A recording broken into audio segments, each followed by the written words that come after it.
बिस्मिल्लाहिर्रहमानिर्रहीम। मंसूर बिन हाजिम मेरे छठे बादशाह सादिक आले मोहम्मद का दौर देखा। इमाम मूसा कादिम की इमामत के गवाह है मंसूर बिन हाजिम। आए तो कहा मौला आपके बाद आप का जानशीन कौन है? मेरा सादिक मौला।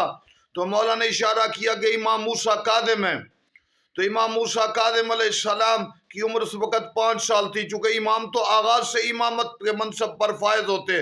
मंसूर बिन हादिम इमाम की इमामत का गवाह और इमाम की इमामत की रिवायत को नकल करने वाला है मंसूर बिन हाजिम। तो क्या बात है, बड़े गवाह बनाए गए इमाम मूसा कादिम अलैहिस्सलाम के लिए, इमाम जाफर सादिक अलैहिस्सलाम, क्योंकि फितने का खतरा था और फितना हुआ भी सी, डिवाइड का खतरा था।